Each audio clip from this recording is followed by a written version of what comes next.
I've had it with being with an ugly old wife. I have a cute girlfriend now. I'm going to live with her, so divorce me right now. My husband, Kevin, who made me quit my job and burdened me with the care of my bedridden father-in-law without any support, demanded a divorce. Hearing this made me feel like I had been punched in the head. You've been cheating on me? And you're serious about divorcing me? For her? Yeah, that's right. I've been thinking about when to dump you anyway. Sign the divorce papers. I'm leaving this place today. He then flaunted a large suitcase. What? You're leaving? What about your father? Like I can stand taking care of that bedridden old man. You take care of him. It's your responsibility. But you're his son. You're abandoning your own father? Say whatever you want. Oh, and I'll be taking Dad's inheritance, just so you know. Shocked, I couldn't even open my mouth or stand up. Without listening to any plea, he left. Clenching my fists, I trembled alone. He forced the care of his father on me, cheated on me during that time, and now he's declaring a divorce. To keep mocking his father and throw the care onto me is something I could never forgive. Then, right after that, my usually silent father-in-law suddenly burst out laughing and said, I'll show that worthless son a real hell. My name is Clarissa, and I'm a 40-year-old part-time housewife. I met my husband Kevin 16 years ago through a mutual friend. I was a school teacher, and Kevin worked for a small to mid-sized company. He was easygoing, or positively speaking, he had a cheerful personality. He was the opposite of me, who was often described as too serious, but perhaps I was attracted to the qualities I lacked. Our relationship progressed smoothly, and on our second anniversary, he proposed to me. I happily accepted, and we got engaged. My parents approved of the marriage, and next, we went to greet his family. His mother had passed away when he was in high school, and his father, Connor, a senior executive at a large corporation, lived alone. His family home was quite a mansion, which made me nervous. Ah, glad you could come. I'm genuinely happy to meet you. He looked stern and serious because of his high social status, but he had a warm smile. He was consistently kind to me, and, of course, approved of our marriage. Clarissa, are you sure about marrying this foolish son of mine? I care deeply for Kevin. I see. Kevin, make sure you take good care of Clarissa. I will, Dad. With that, meeting his family went smoothly. On the way back, Kevin, scratching his head, said, Dad's pretty strict with me. I can't really stand up to him. But he's sweet on you, Clarissa. Oh? Looks like you've won him over. Make sure to keep on good terms with him. Of course, I will. Afterwards, we had a small wedding ceremony, and at that time, my father-in-law gave us a wedding gift of $6,700. And so began the life of Kevin and me. We started living in a rental apartment, about a 30-minute drive from his family home. However, we soon ran into a problem. Frankly, Kevin's salary alone was not reassuring. I liked my job as a teacher, so we both worked, but he was surprisingly bad at doing household chores. All the housework was left to me. Even if I asked, he wouldn't even vacuum. We're married now, and housework is the wife's job. I'm the husband. I work and come home tired. This was his argument, but I was just as tired from working. Even when I expressed this, his attitude didn't change. Gradually, I got used to him not doing any housework, and I ended up taking care of everything myself. Time flew by, and it had been 5 years since we got married. When I turned 30, a new problem came to light. We hadn't been able to have children. I love kids, which makes sense since I'm a teacher. Kevin wanted kids too, but there was no sign of pregnancy. We both got checked out at a fertility clinic, but neither of us had any issues. We didn't understand why we couldn't conceive, though they say these things happen sometimes. After getting the results, I said to Kevin, "Hey, should we consider trying advanced fertility treatments? They're expensive, but..." What? He frowned all of a sudden. It's a waste of money to spend on stuff like that. Besides, it's your fault we can't have kids in the first place. But the tests said there was nothing wrong. No, they're wrong. If there's nothing wrong with me, it has to be you. We can't have kids because of you. Aren't you sorry for that? He kept blaming me for our inability to conceive. He continued to say things like, "Apologize to me for not being able to have kids." And I felt increasingly cornered mentally. Eventually, I began to believe that it was indeed my fault. He blamed me, and I also blamed myself. So I started losing a lot of weight. One day, I went to my in-laws' house, alone on an errand, and my father-in-law Connor was shocked and spoke to me. "Clarissa, you look pale. And you seem to have lost weight. Is something wrong?" "I'm sorry, Connor. I may not be able to give you a grandchild because of me." He supported me as I broke down, crying. As I tearfully explained the situation, he said to me, "There's no blaming anyone for this. It's just something that can't be helped.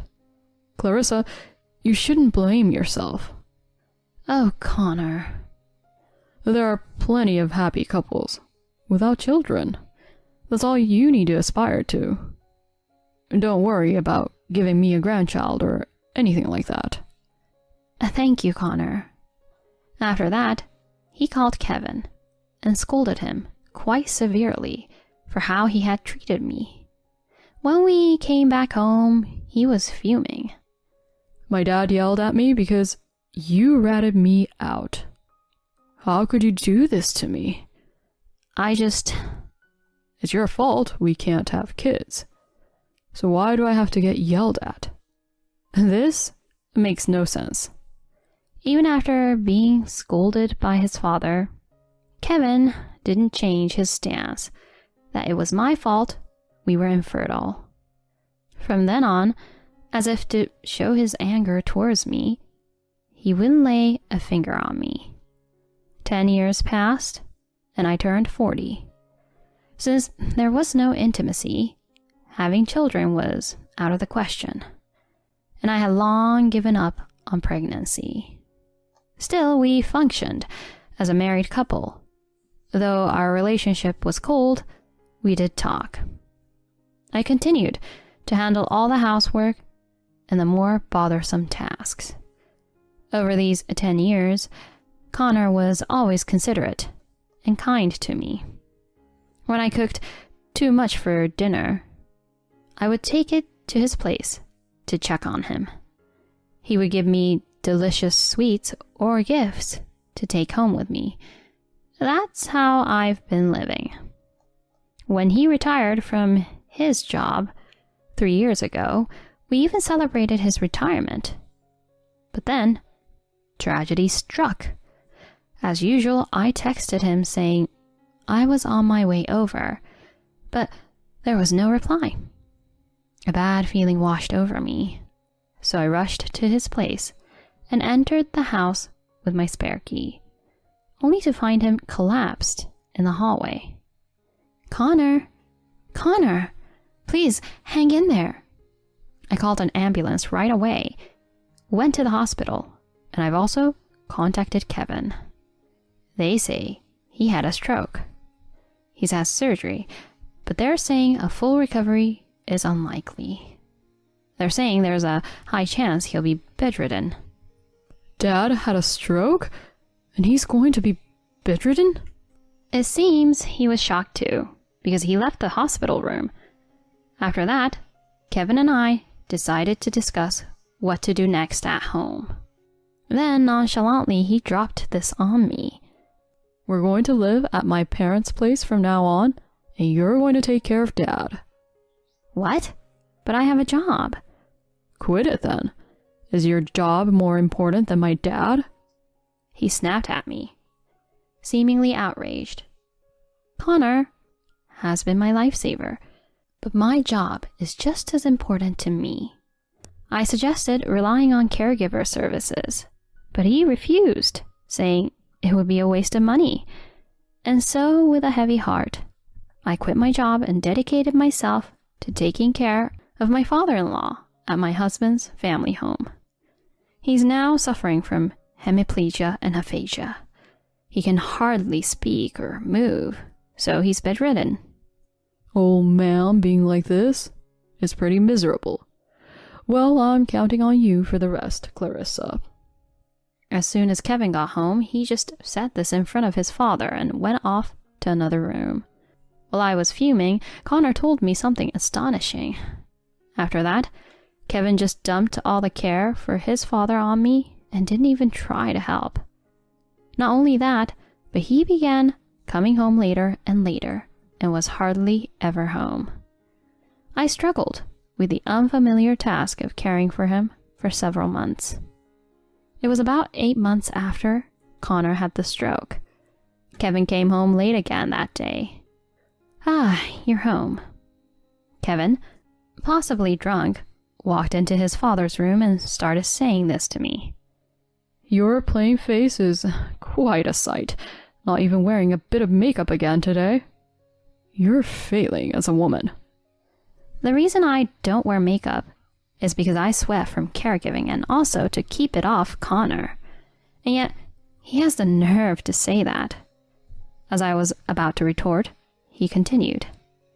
But I won't have to see this plain face after today. Here, sign this. He unexpectedly shoved divorce papers in my face. As I stood there shocked, he went on. I'm sick of being with a plain, barren wife who can't even put on makeup. I've got a cute girlfriend now. I'm going to live with her, so hurry up and sign. Hearing this felt like a blow to the head. You've been cheating on me? And you're serious about divorcing me for her? Yeah, that's right. I've been thinking about when to dump you anyway. Sign the divorce papers. I'm leaving this place today. He then flaunted a large suitcase.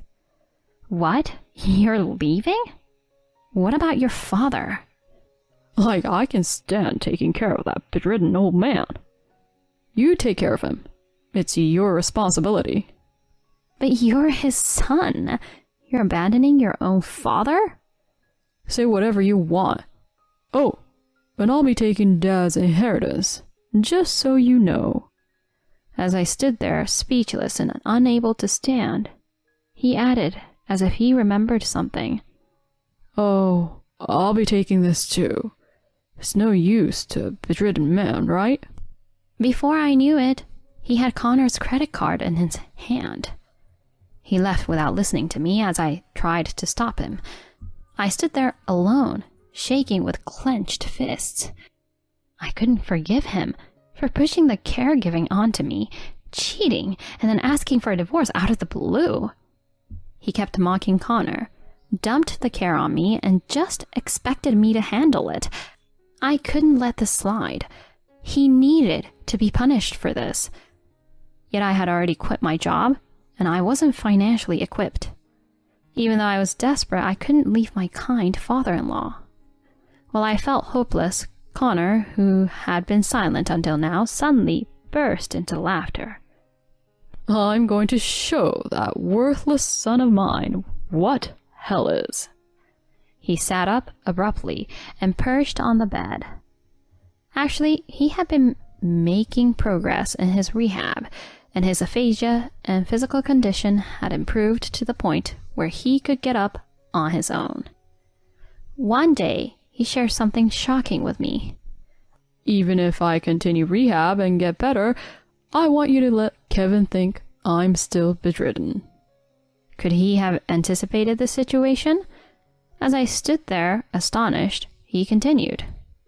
Just as I thought. That guy turned out to be a real piece of work. Thank you for putting up with everything until now, Clarissa. Connor.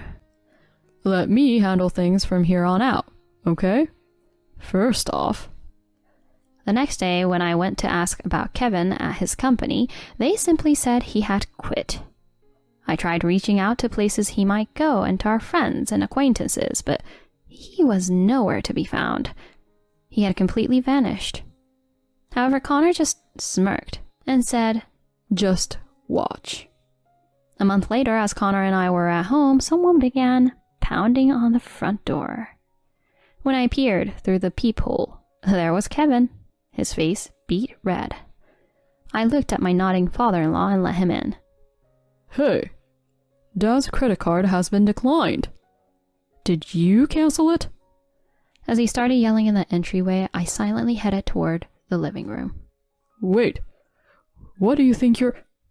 What the... Kevin, who had followed me, was stunned to see his father sitting on the sofa. Dad? Why? Weren't you supposed to be bedridden? It's been a while, Kevin. Take a seat over there. As Connor spoke calmly, Kevin sat down on the sofa, trembling. I stood next to Connor with a stern expression. I was the one who canceled the credit card. Why should I let you use my money? Dad, it's not like that. Connor ignored him and looked at me. I spoke in a quiet voice. I'm going to go after you for infidelity. I want alimony. What? Alimony? What are you talking about? Remember? You confessed to cheating before, right? It's only fair to ask for alimony. He stammered, but he eventually blurted out. I never cheated. There's no proof. I silently slammed several photos onto the table. They showed him entering a hotel with a young woman and kissing her. What the hell is this? Your father had a detective investigate. A detective? You shouldn't have been able to find me. I was in the next state. Then Connor said with a look of disbelief. If you look at the credit card statements, it's easy to figure out where you are. You always use the same hotels. You're truly a fool. Oh. His face went pale, but he quickly tried to regain his composure. This happened after we got divorced. It doesn't prove I cheated during our marriage. Excuse me? We're not divorced yet. When I showed him the divorce papers that hadn't changed since that day, Kevin grew even paler. You haven't filed them yet? Of course not. You think you can just disappear without discussing money and leave everything to me? But... As he hung his head, Connor spoke in a stern voice. It looks like you've racked up some debt, haven't you? You were probably counting on my estate to bail you out. What? How did you even... But Dad, I'm the only one who can inherit your estate, so what's the big deal? Watching him, my father-in-law just scoffed. I've decided to give my estate to Clarissa while I'm still alive. You will be excluded from the inheritance. You won't get a thing. It seems you were banking on me dying soon, but you miscalculated. What? I'm being excluded from the inheritance? Despite Kevin's pleas to reconsider, Connor was serious. Realizing this, Kevin turned to me, begging. Clarissa, I messed up big time. I'll break it off with the other woman. Let's start over. And you haven't filed the divorce papers yet, right? This will work perfectly." In response to his desperate plea, I raised my voice and told him straight. As if I'd ever start over with you. We're getting a divorce. I'm going to demand my share of the property, so pay up and get lost. No. I threw him out of the house as he hung his head low. Later on, my divorce from Kevin was finalized. I managed to receive half of our joint savings without a hitch. With no inheritance from his father, Kevin was quickly dumped by his mistress. Now estranged from Connor as well, he's apparently rolling into a shabby apartment, chased by debt collectors. Hearing about his misfortune, all I can think is, serves him right. As for me, after receiving the gift from my father-in-law, I was introduced to a tutoring school run by one of his acquaintances. I began working there as a teacher. As for Connor, he moved into a slightly smaller house, hired a caregiver, and is living a comfortable life. His health has greatly improved, and we sometimes have lunch together. I'm grateful to him and want to keep moving forward, lighting up my life with positivity.